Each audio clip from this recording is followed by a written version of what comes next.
Grabatzen ari garen unean goizeko 10 eta 2 minutu diren honetan, gaur Egigurenek eta Zubizarretak jokatuko duten lauterdiko promozio txapelketako finalaren atarikoa. Egingo dugu, biek ala biek gogoratuko dugu ligaxkan izan zutela elkarren aurka jokatzeko aukera, kasu horretan Zubizarretak erraz irabazi zuen, baina gaurkoa finala da eta oso bestelakoa izango da.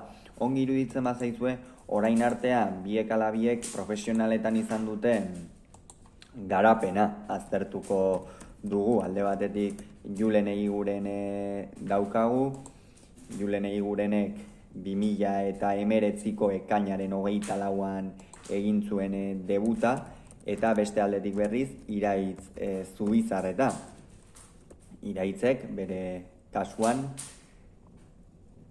oraintxe bertan esango dugu, baina Iraitzek bere kasuan 2020an, beraz urtebete beranduago debutatu zuen baiko enpresarekin.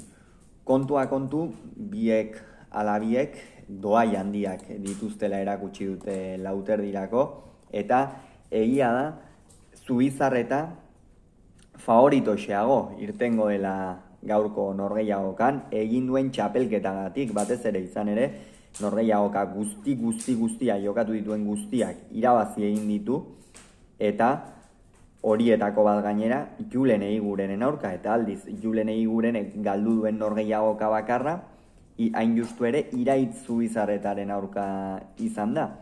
Beraz, biek ala biek oso antzeko emaitzak dituzte, baina egia da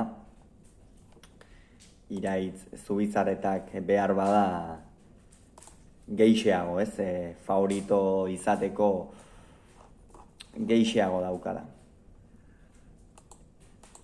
Kontua kontu, oraintxe bertan badirudi ez digutela uzten.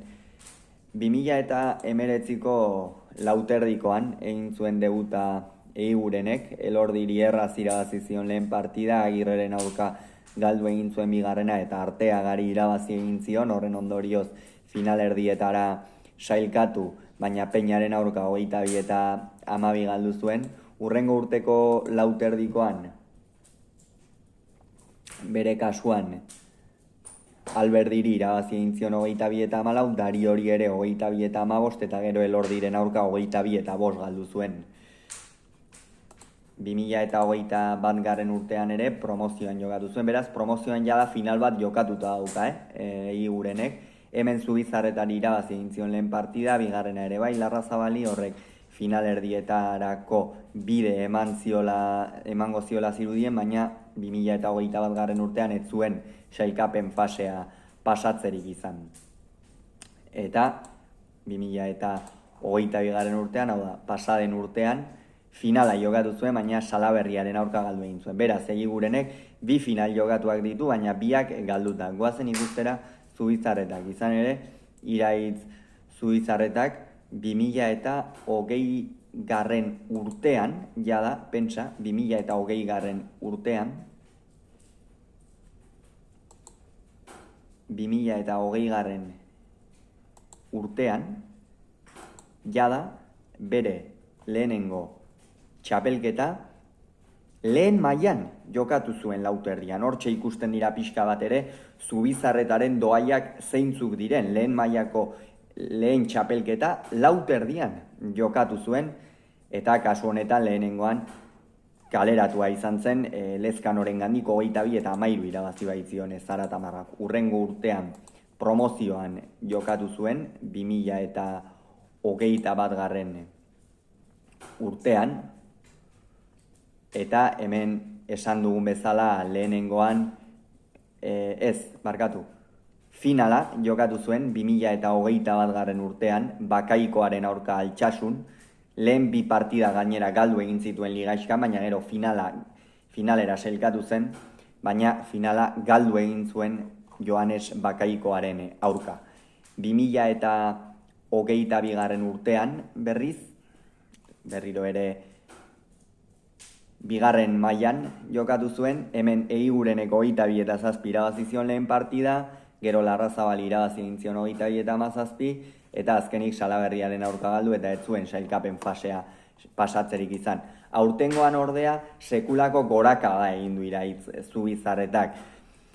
Lauterdian ikusi da gainera fisikoki eta oso ongi dagoela, lehengoan Alberdiren aurka oso ongi ikusi genuen iaia arlo guztietan, Azpeitiarrak hala ere lan handiak eman zizkion, eta benetan oso une honean dago Iraitz Zubizarreta, eta zer esango dugu norgehiagoka honen inguruan, zaila dela antzematen, baina egia da txapelketa bere osotasunean hartuta urten Iraitz Zubizarreta puntu bat favoritoxeago dela, pilotari azkarra da, bizia, tantoa erraz amaitzen duena, eta aldiz egiguren pilotariagoa da, tantoa geixeago lantzen duena, amaitzea ere Zubizarretari baino geixeago kostatzen zaio, boleaz oso ongi moldatzen da egiguren, ikeragarrizko bolea dauka, ez behar bada indarsua, baina asko bihurritzen du, luze ipintzen du, eta horrek noski ematen dio. Beraz, Zubizarreta favorito, baina non egon daiteke gakoa, lehenik eta behin egigurenek erabat galarazita dauka espositoren aurka egin zuen norgehiagoka hasiera egitean. Horrela hasten baldin bada, iaia ezinezko izango du Lauterdiko promozioko txapela eramatea, eta aldi Zubizarretak orain arte bezala jokatu beharra dauka, ongi sakatu eta gero errematearen bila ahalik eta azkarren jun, konfiantzaz dagoelako alde batetikan eta beste alde batetikan berriz doai handiak dituelako horretarako. Partida pixkat gogortzen bada, egigurenen alde egiteko aukera gehiago daude, ez? Aurrekaria azkenean norgehiagoka honena, Zubizarretak oso erraz irabazi zuela da. Pentsa, oraintxe esango dugu, baina Zubizarretak amezketan 22 eta 7 irabazi zion, hau da norgehiagoka itaren batean joan zen. Norgehiagoka ordea pixa bat gehiago gogortzen baldin bada, badakigu egigurenek zenolako doaiak dituen norgehiagoka zailak aurrera ateratzeko, eta horrekin jokatu beharra dauka Azpeitiarrak aukeraren bat izan nahi baldin badu.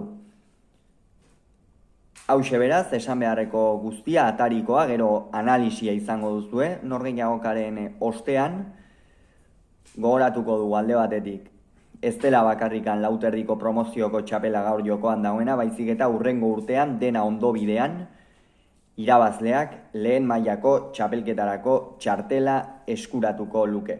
Hauxe beraz, esan beharreko guztia hurrengoan gehiago izango duzue, bitartean ongi izan, agur.